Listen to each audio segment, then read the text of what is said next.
Hi everyone.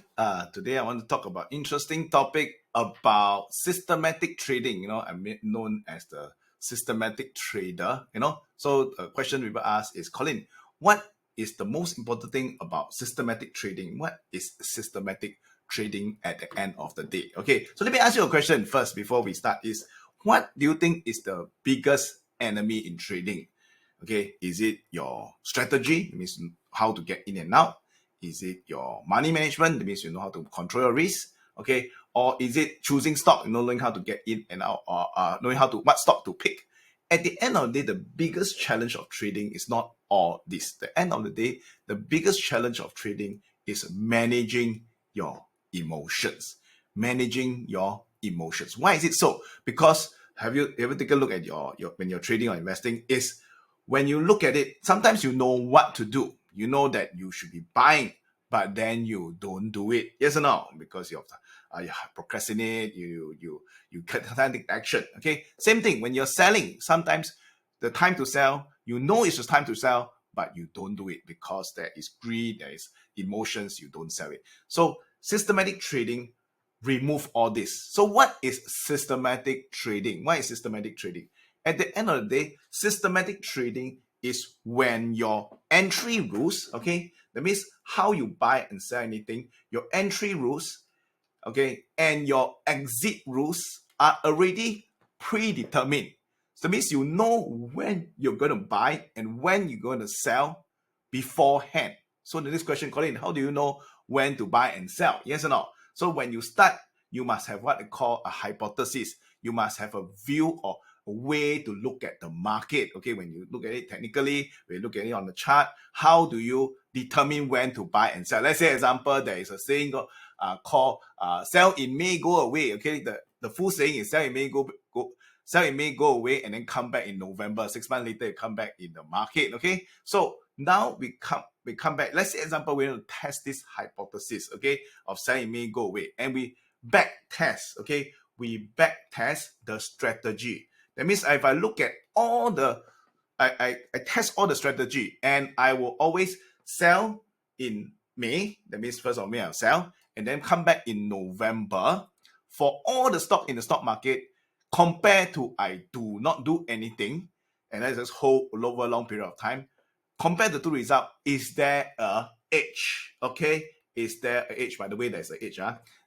Is there an edge over the market? Okay, that is what we call systematic trading, where the rules are already fixed, but you do back test so that you test the strategy, okay, and you must find an edge over the market. Okay, so besides that, knowing entry exit, besides that, what is important when you look at systematic trading? Okay, so number one is the entry exit rules. That's very straightforward. Okay, when you talk about the entry and exit rules, okay, what are the rules for entering and exit? Okay, that's the first thing. Okay, so when you talk about entry and exit rules, there are a few things to look at, not just about hit rate. Don't always focus on how many percent you're correct versus how many percent you're wrong. Sometimes it's not just that. Okay, we talk about what we call hit rate. Hit rate. So that is what we call percentage correct versus percentage drop. That is hit rate. Okay, but it is not necessary to have high hit rate. It's not necessary to have high hit rate. Means you're 80% correct. Means you always make money. Let me explain to you why hit rate is not the most important. Let's say, example, right now I have a stupid strategy, and I say my strategy is 80% correct. 80% correct is quite good, right? Correct. But let's say, example, this 80% hit rate strategy, when you are wrong, okay, 20% of the time you lose $10. Okay, and when you're correct, you make let's say 10 cents. 10 cents. So even if you have a 80% hit rate, you will not make money. Yes or no? Because 10 trade, 8 you're correct, you make 80 cents. Yes or no? But the 2 times you're wrong, you lost $10, minus $10. So at the end of the day, it's not just hit rate, the percentage you're correct versus the percentage you're wrong. That's the first thing when we talk about entry and exit rules. Okay, but besides the hit rate, we have the next thing called the payoff ratio. Payoff ratio. What do you mean by payoff ratio? Payoff ratio is just now when we talk about this over here. This is the payoff ratio. If you're correct 80% of the time, how much you get paid, versus if you're wrong 20% of the time, how much you lose. That is what we call the payoff ratio. This number over here and this number over here is what we call the payoff ratio. Okay, so it's a combination of two. Okay, it's a combination of two. You need to have something that have hit rate, but also something that have good payoff ratio. Okay, so let's say example we play a stupid game, we play a roll dice game. Okay, and this game, right, if we come out 1, 2, and 3, we get paid $1. 1, 2, and 3, we get paid $1, and 4, 5, and 6, we lose $1. Then over time, if we throw these dice over time, we will more or less break even. Okay, so first thing first, this $1 and $1 over here is the payoff ratio. Okay, if you're correct, you make $1. If you're wrong, you lose $1. That's payoff ratio. Second one is the probability. That means 1, 2, 3, what's the probability over when you throw the dice, and 4, 5, 6, what's the probability of rolling the dice? What we call hit rate over here. So if you were to play this game over time, don't win, no lose. Yes or no? But if I were to change the metrics a bit, okay, and say if 4, 5, 6 I'm correct, I make $1.10. Then it becomes different. I will always bet on 4, 5, 6, and over time, because my payoff ratio is higher, I will make money. Yes or no? Just by adjusting 10 cents over here, I will make money. Another way of looking at it is, instead of 4, 5, 6, I do like 3, 4, 5, 6. Okay, I make $1. And then over here, 1, 2, I lose $1. So right now, I'm not adjusting the payoff ratio because payoff ratio is the same. But right now, I'm adjusting the hit rate. Okay, because there's a higher hit rate of 3, 4, 5, 6 coming up versus 1, 2, 3, 1, 2, 3. 1, 2 coming up. Okay, so that's adjusting the hit rate. So the whole thing we're talking about here is talking about the hit rate. Okay, but we are not end yet. Okay, that is what the entry and exit road. Talking about hit rate, talking about probability, a payoff ratio. Okay, that's the first thing only. Okay, so the second thing, when we look at the systematic trading, what are the things we want to look at when we are looking at systematic trading is we also need to look at the position size. Position size. Then the next question, Colin, if you're correct, then you just whack as much as possible, right? Yes or no? Okay, but in reality, it is not like that. You want to prevent yourself what we call the risk to ruin. Okay, if you're wrong, you want to make sure that you are not.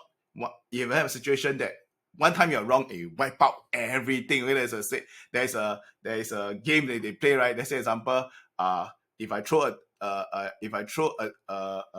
pick 1 to 100, okay, every time I pick a number and you choose a number, you make $100, example. But if I pick a number and you choose a number and the number is the same, I shoot you to death, then you will never want to play this game, yes or no? Because there will be one time when the number I pick and the number you choose is the same, and then you risk to ruin, bang, you're dead.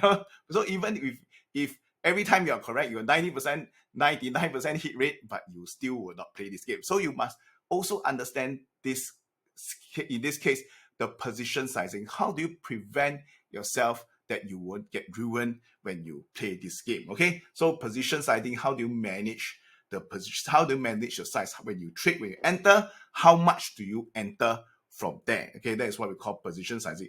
When you have a signal, when you have a rules that obey already, how much to enter, you need to size it correctly. Okay, based on the portfolio, based on the trade, you need to emphasize on that. Okay, that is also very important in entering and exit a position. Okay, so that is the second thing. The third thing, okay, which a lot of people don't talk about, because most of the time they don't talk about make money, is that systematic trading, that method of trading, which is the according time frame, must be suitable for you.